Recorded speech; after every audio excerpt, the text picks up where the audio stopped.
Halo teman-teman semuanya, bertemu lagi dengan saya Dr. Sandra Lango, spesialis penyakit dalam konsultan rheumatologi dari Siloam Hospital Lipo Village.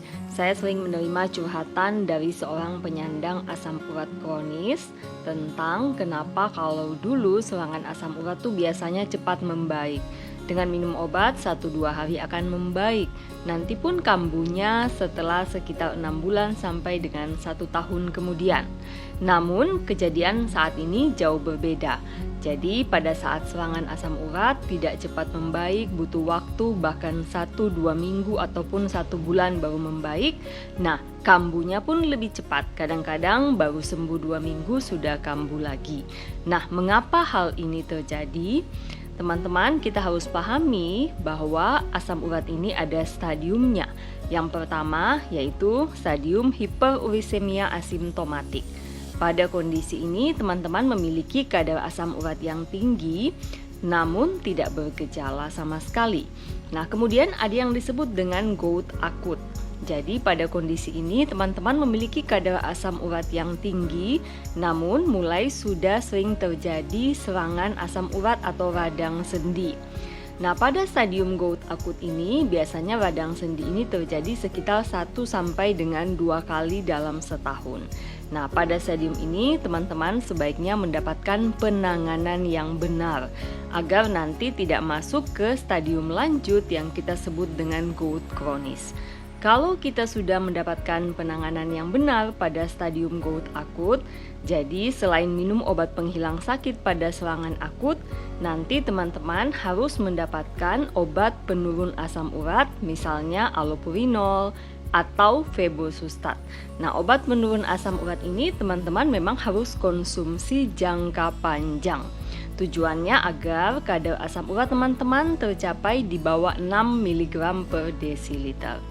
Nah, selain daripada pengobatan, tentunya teman-teman juga perlu memperhatikan pola hidup sehat, seperti konsumsi makanan rendah purin.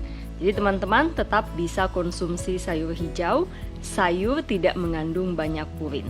Namun yang harus teman-teman batasi adalah konsumsi daging merah, jeroan, kemudian seafood tertentu dalam jumlah yang berlebihan harus dihindari. Dan teman-teman juga harus membatasi minuman yang manis dan alkohol. Kalau teman-teman sudah sampai pada stadium gout kronis karena sejak awal tidak mendapatkan penanganan yang baik, nah ini agak sedikit sulit penanganannya. Karena pada stadium gout kronis ini biasanya serangan nyeri sendinya akan lebih sulit diatasi. Butuh waktu kadang-kadang 1-2 minggu baru akan membaik. Dan setelah sembuh akan cepat kambuhnya.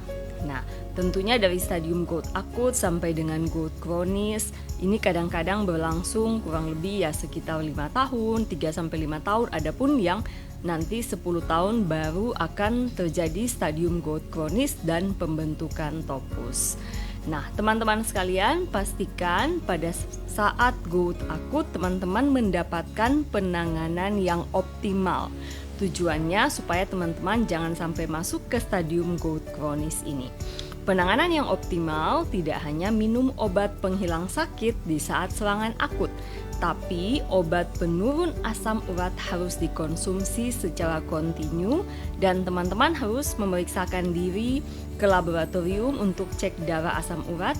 Pastikan agar kadar asam urat selalu di bawah 6.